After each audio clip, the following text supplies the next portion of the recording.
بسم اللہ الرحمن الرحیم۔ آج ہم سورۃ البقرہ پڑھیں گے، سٹارٹ کریں گے۔ سورۃ البقرہ مدنی سورت ہے اور اس کو البقرہ اس لیے کہا جاتا ہے کہ اس کے اندر بنی اسرائیل کا گائے والا ایک واقعہ بیان ہوا ہے۔ وہ انشاءاللہ ہم آگے چلیں گے تو اس کا مطالعہ بھی کریں گے۔ اور سورۃ البقرہ کے بارے میں نبی کریم صلی اللہ علیہ وسلم نے یہ ارشاد فرمایا ہے کہ اپنے گھروں میں سورۃ البقرہ پڑھا کرو، کیونکہ جس گھر میں سورۃ البقرہ تلاوت کی جاتی ہے اس میں شیطان داخل نہیں ہوتا۔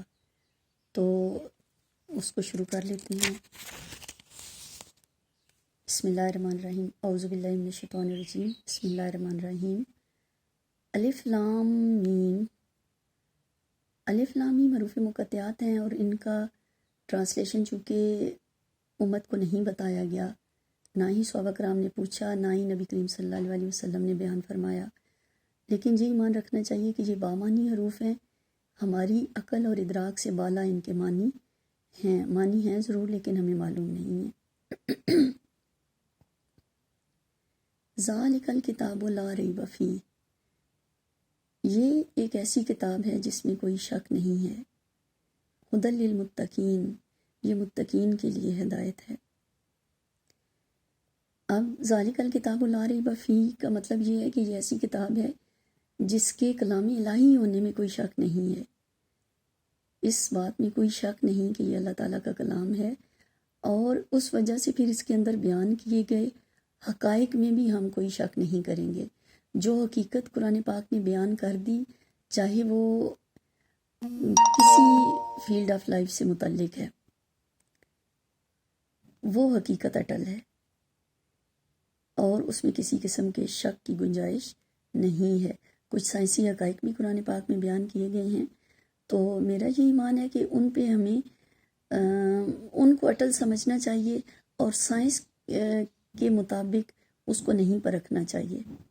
سائنس کو قرآن کے مطابق تو پرکھ سکتے ہیں ہم، قرآن کو ہم سائنس کے مطابق نہیں پرکھیں گے، اس لیے کہ یہ لا ریب کتاب ہے، اس میں تو ہمیں شک ہی نہیں، پرکھنے کی تو ہمیں ضرورت ہی نہیں، اور یہ ایسی کتاب ہے جو ہر قسم کے شکوک و شبہات سے بالا ہے، یہ کلام الہی ہے، اس معاملے میں کسی قسم کے شک کی گنجائش نہیں ہے۔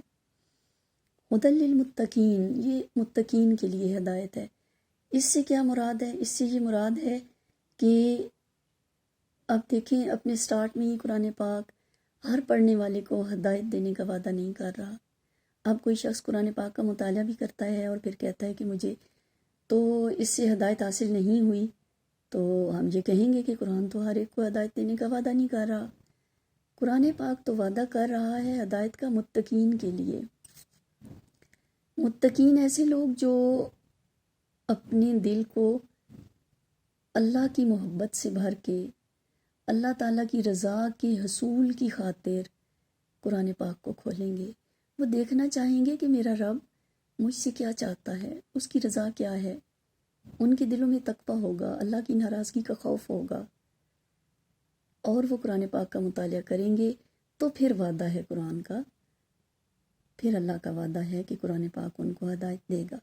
متقین کو ضرور ہدایت ملے گی قرآن پاک سے انشاءاللہ، لیکن ہر پڑھنے والے کو ہدایت نہیں ملے گی۔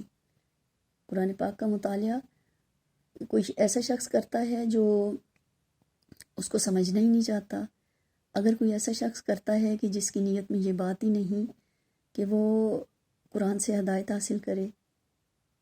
میں نے اپنے پچھلے لیکچر میں بھی یہ بیان کیا تھا کہ اگر آپ ایسے ہی بغیر سمجھے اس کو پڑھ دیتے ہیں تو پھر ہدایت کا وعدہ نہیں ہے۔ آپ کی نیت میں یہ بات ہے کہ آپ اللہ تعالیٰ کی رضا حاصل کرنا چاہتے ہیں، آپ کی خواہش ہے کہ آپ اللہ کی ناراضگی سے بچیں، تقویٰ آپ کے دل میں ہے، اور پھر آپ قرآن پاک پڑھتے ہیں تو یقیناً آپ سمجھ کے پڑھیں گے، اور آپ کی نیت صاف ہے تو آپ کو ہدایت بھی ملے گی۔ سمجھ کے بھی اگر آپ اس لیے پڑھیں گے کہ آپ اس میں سے اپنے مسلک یا اپنے فرقے کے متعلق کھینچ کے لے جائیں آیات کو، تو مشکل ہے کہ ہدایت ملے۔ نیت صاف رکھ کر اگر آپ قرآن پاک تقویٰ کے ساتھ پڑھیں گے تو انشاءاللہ اللہ تعالیٰ ہدایت کا وعدہ فرما رہے ہیں۔ وما علینا الا البلاغ، صدق اللہ العظیم۔